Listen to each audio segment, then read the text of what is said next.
गुनाहों का देवता। नमस्कार दोस्तों, मैं मनोज कुमार आज फिर से एक नई कहानी के बारे में बात करेंगे जिसका नाम गुनाहों का देवता है और इसका लेखक है धर्मवीर भारती। तो चला एक कहानी की ओर बढ़ते हैं। रिश्ते कभी कभी वह कहानियां बुन देते हैं जो समय की परतों में अमर हो जाती है। चंद्र और सुधा की यह प्रेम गाथा भी कुछ ऐसी ही है। निश्चल प्रेम, सामाजिक बंधनों और आत्मसंघर्ष की एक ऐसी कहानी जिसे सुनकर शायद आपका दिल भी वही महसूस करे जो इस कहानी के किरदारों ने जिया था। यह सिर्फ एक प्रेम कहानी नहीं, बल्कि प्रेम के त्याग और बलिदान का एक ऐसा अमर ग्रंथ है जिसने कई पीढ़ियों के दिलों को छू लिया। चंद्र एक गंभीर, संवेदनशील और विद्वान युवक जो अपने आदर्शों में बंधा है। सुधा एक चंचल, मासूम और हृदय की गहराइयों से प्रेम करने वाली युवती। दोनों एक दूसरे के बेहद करीब, लेकिन क्या यह करीबी हमेशा बनी रह पाई?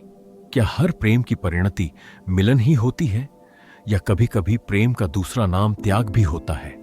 क्या समाज ने इस प्रेम को अपनाया या उसे बलिदान के आंसुओं में डुबो दिया?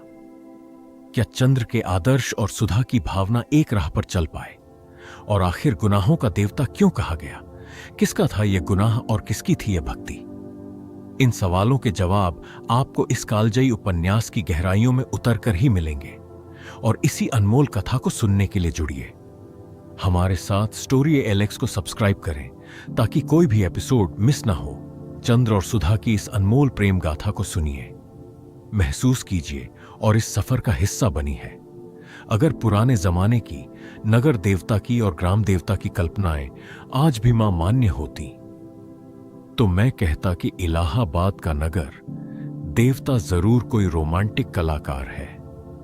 ऐसा लगता है कि इस शहर की बनावट, गठन, जिंदगी और रहन सहन में कोई बंधे बंधाए नियम नहीं, कहीं कोई कसाव नहीं। हर जगह एक